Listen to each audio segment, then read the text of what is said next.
Hello everyone, welcome back to our YouTube channel Vijitha's food court. ఎప్పుడూ ఒకేలాగా కాకుండా ఈరోజు మనం కొంచెం డిఫరెన్స్గా ఆలు పాలక్ కర్రీ ప్రిపేర్ చేసుకోవడం చూద్దాం. అందుకోసం మనం ఒక గిన్నె తీసుకొని అందులో ఆయిల్ వేడయ్యాక పోపు దినుసులు వేసేసి అలాగే కట్ చేసి పెట్టుకున్న ఉల్లిపాయలు, పచ్చిమిర్చి, అల్లం వెల్లుల్లి పేస్ట్ కూడా వేసి బాగా వేయించుకోవాలి. అది నూనెలో ఫ్రై అయిన తర్వాత చిటికెడంత పసుపు కూడా వేసి నీట్గా కలిపేసుకోవాలి. అలాగే పుదీనా కూడా అందులో వేసేసి మొత్తం మిక్స్ అయ్యేలాగా కలిపేసుకోవాలి.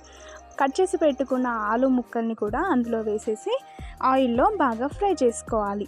అది ఆయిల్లో మంచిగా వేగనివ్వాలి. అది వేగిన తర్వాత పాలకూరని కూడా అందులో వేసేసి మొత్తం కలిపేసుకోవాలి. పాలకూర చాలా హెల్తీ అండోయ్. సో పాలకూర మొత్తము కూడా మిక్స్ అయ్యేలాగా మంచి నీట్గా కలిపేసుకోవాలి. పాలకూరలో ఎక్కువ వాటర్ పర్సంటేజ్ ఉంటుంది కనుక అదే వాటర్లో ఆలు కూడా మంచిగా ఉడికిపోతుందండి.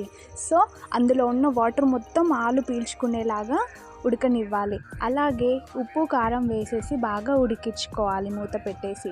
లాస్ట్లో కొత్తిమీర ఇంకా ధనియాల పొడి వేసి కలిపేసుకుంటే అంతేనండి. చాలా చాలా హెల్దీ ఫుడ్ అయినా చాలా టేస్టీగా ఉండే పాలకూర ఆలు కర్రీ రెడీ అయిపోయింది. మీరు కూడా ఇలా ట్రై చేసి ఎలా ఉందో కామెంట్ బాక్స్లో కామెంట్ చేయండి. Thanks for watching.